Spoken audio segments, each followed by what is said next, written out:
আমার যুবকেরা ডেস্কসেটের মধ্যে গান লাগাইয়া নিজেও শুনে মানুষদেরকেও কষ্ট দেয়, আছে কি নাই? ওয়াল্লাহি আল্লাহর শপথ, যারা ডেস্কসেটের মধ্যে গান লাগাইয়া মানুষদেরকে কষ্ট দেয়, যত জিন ইনসান কীট পতঙ্গ আছে সবাই ওই ব্যক্তির জন্য লানত করে। নাউজুবিল্লাহ বলেন। আল্লাহর হাবিব বলেন, আমি দুনিয়াতে আবার আবির্ভাব হয়েছে আমার গান বাজনা বন্ধ করার জন্য, আর এক শ্রেণীর বন্ড বের হয়েছে, বলে না, গান বাজনা না করলে মনে তৃপ্তি আসে না। গান বাজনা দিয়ে কি ইসলাম প্রতিষ্ঠিত হয়েছে ভাই? বাবা শাহজালাল কি গান গায়ে ইসলাম প্রচার করছে? কিভাবে? বাবা শাহজালাল যখন সিলেটের জমিনে আগমন করলেন, গৌর গোবিন্দের অত্যাচারে মুসলমানেরা কুরবান পর্যন্ত করতে পারতেন না।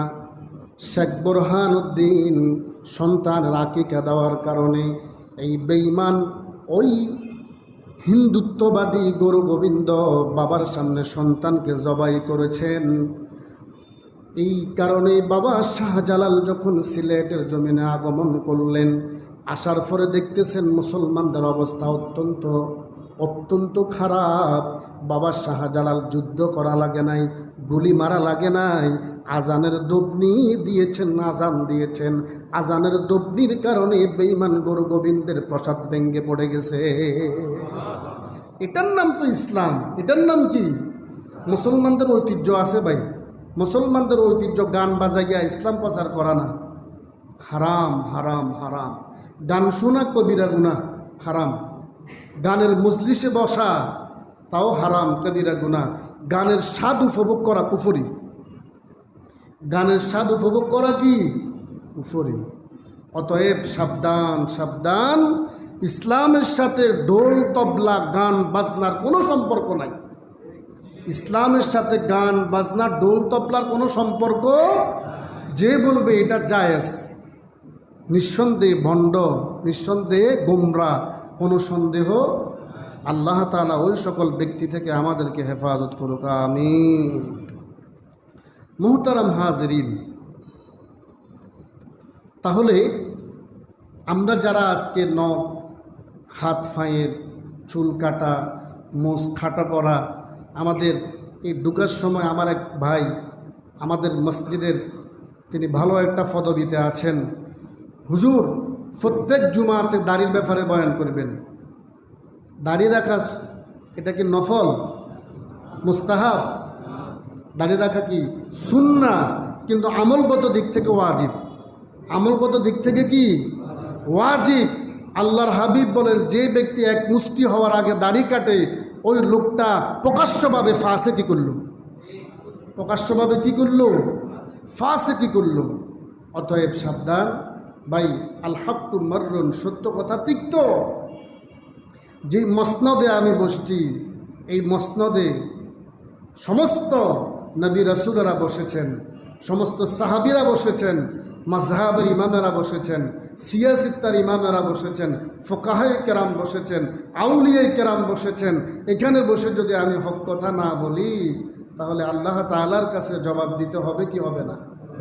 অর্থাৎ কে কষ্ট ফেলো আর কে ফেলো না, ওই দিকে যদি আমি দেখি, আল্লাহ তাআলা মুসিবতের ময়দানে ফেরেশতাদেরকে বলবে, জাহান্নামের চাক্কু দিয়ে তার জিহ্বা কাটো। কারণ সে মানুষের দিল দেখছে, মানুষের চেহারা দেখছে। একটা হক কথা বললে তার প্রিয় মানুষের গায়ে লাগবে, এই কথাটা সে বলে নাই। আজকে সে ইসলামের দুশ্মন ছিল, আজকে তার জিহ্বা কাটো জাহান্নামের আগুনের চাকু দিয়া। আল্লাহর ওয়াস্তে যারা দাড়ি রাখেন নাই, আজ থেকে নিয়ত করেন, কখন কার মালাকুল মউত চলে আসে আপনি বলতে পারবেন? 80 বছর বয়সে আপনি মারা যাবেন, গ্যারান্টি আছে? 90 বছর বয়সে মারা যাবেন, গ্যারান্টি আছে? কত বাবার আগে সন্তান দুনিয়ার থেকে চলে যাচ্ছে, কথা বলেন ঠিক কিনা? কত মায়ের আগে মেয়ে চলে যাচ্ছে, কথা বলেন ঠিক কিনা? অতএব অন্তত পক্ষে যদি নবীর সুন্নাহটা নিয়ে যদি কবরে যেতে পারেন, ইনশাআল্লাহুল আজিজ, আমার নবী যদি একটু সুপারিশ করে, আপনার নাজাতের জন্য যথেষ্ট।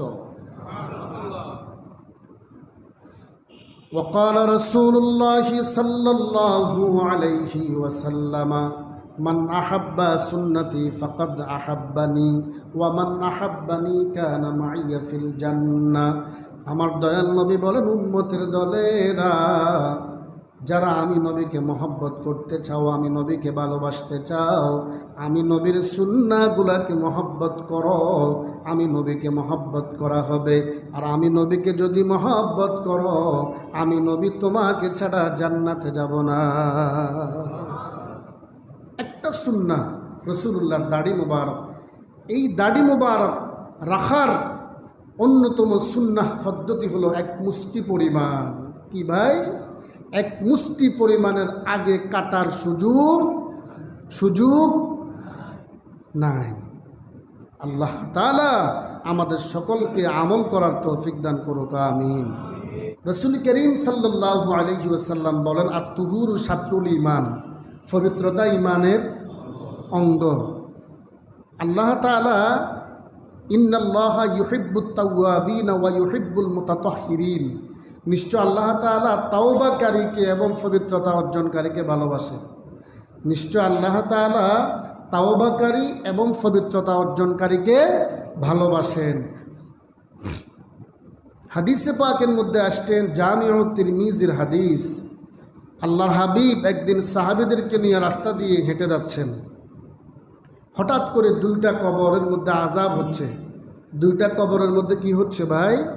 আযাব হচ্ছে। নবীজি দাঁড়িয়ে গেলেন। দাঁড়িয়ে যাওয়ার পরে তাদের জন্য দোয়া করলেন এবং খেজুরের ডাল ভেঙে নবীজি দুইটা কবরের মধ্যে গেঁথে দিলেন। আমরা যে মানুষদেরকে মারা যাওয়ার পরে খেজুরের ডাল দিই না, এটা আপনারা পাইছেন কোথায়? আমার নবীর সুন্নাহ। সুবহানাল্লাহ। কার সুন্নাহ? আমার নবীর সুন্নাহ। নবীজি বলেন, এই খেজুরের ডালটা যতদিন পর্যন্ত জীবিত থাকবে, তাজা থাকবে, অতদিন পর্যন্ত কবরের আযাব মাফ থাকবে। কারণ প্রত্যেক গাছগুলো ওয়ান্নাজমু ওয়াশশাজারু ইয়াসজুদান, ওয়ান্নাজমু ওয়াশশাজারু ইয়াসজুদান, নজম, তারকা এবং বৃক্ষলতা সব কিছু আল্লাহকে সেজদা করে। সুবহানাল্লাহ। এই খেজুরের ডালটা যতদিন জীবিত থাকবে, ততদিন আল্লাহর জিকির করবে, ততদিন পর্যন্ত কবরের আযাব মাফ থাকবে। সুবহানাল্লাহ।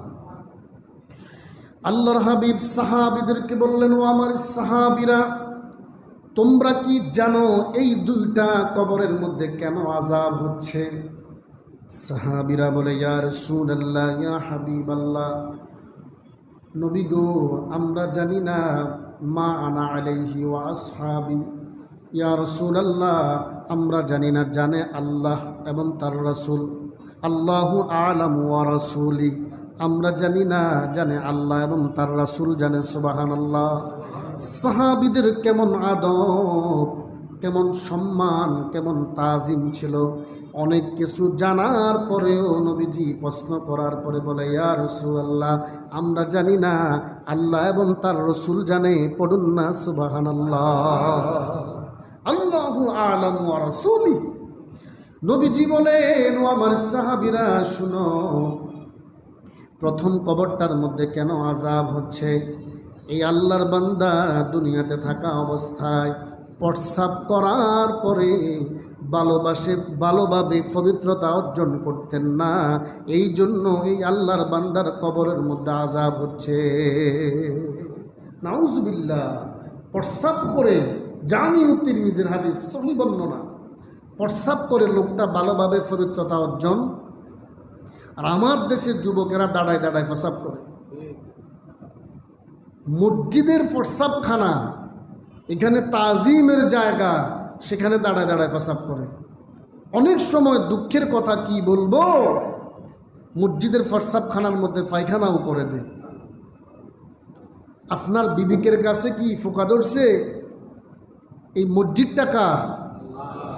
তো যেহেতু মসজিদটা আল্লাহর, গোটা মসজিদের যে সম্পদগুলো সব কিছু কার? এই যে আপনি আল্লাহর ঘরের প্রস্রাবখানার মধ্যে আপনি ময়লা আবর্জনা দিয়ে যাচ্ছেন, এগুলো পরিষ্কার কে করবে? আপনি মনে করতেছেন দুনিয়া এত সহজ? এত সহজ না।